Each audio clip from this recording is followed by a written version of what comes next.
Get.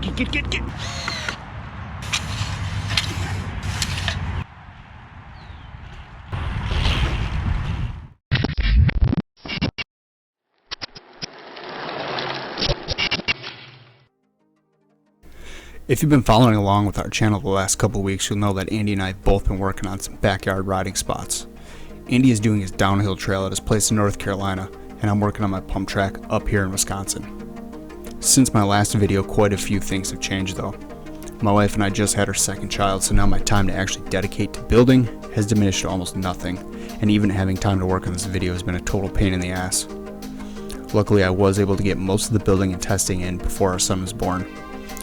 In that time, however, I was able to identify a few key issues I had. First was the unusually dry spring we were having.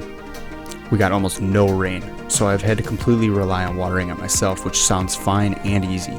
But to make the track as solid and packed as it needs to be to run at the speeds I would like, I could have used a few good rains to just firm up the berms. Second, I was overcomplicating my initial design, trying to visualize how I could jump and gap certain sections rather than make it pump and flow for speed. So I adjusted some roller heights and spacing, which made a huge difference, and I also dug out the troughs between rollers a little bit deeper just to kind of smooth things out.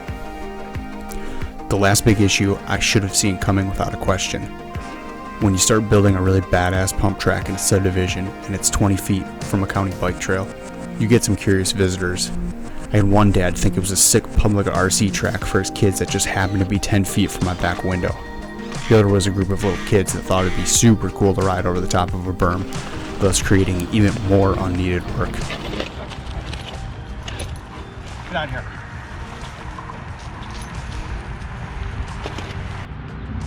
Trail dog my ass. Look at that hole. Dude, you gotta be kidding me. Get out. Get. Oh, perfect. I'm just gonna dig a pig of you. Okay, you got one. Good job. Hey, give me the camera. I give mommy a picture. I will bring dad out. Whoa! You okay? I'm alright. Good job. I'll put some of this in a wheelbarrow. Dump it right here. Can I just go back one? Nope. I actually built this track with the intent of allowing neighborhood kids to ride it as long as they followed some very basic guidelines. I wanted it to be fun and even be safe enough for my kids to ride Strider bikes on. I assume at some point I will build an addition to the pump track that includes some more expert features, but for now I'm just super focused on making the current setup work as smoothly as possible. Before I actually get to put tire marks down though, I had to show my dirt jumper some love. It basically sat neglected for the last 5 years, so a tune-up was in order.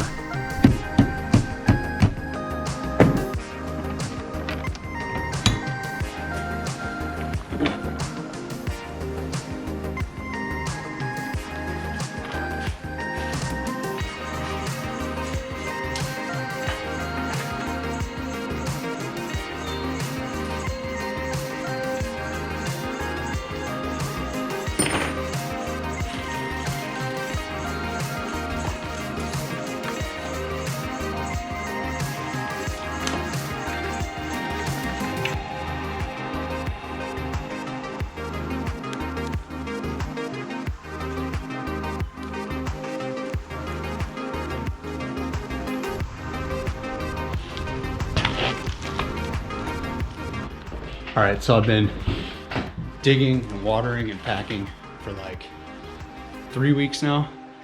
The track's still a little bit soft, but I'm more than ready to just go shred it a little bit. Come on.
couple of things I learned while building this pump track is you can't possibly pack or water it enough.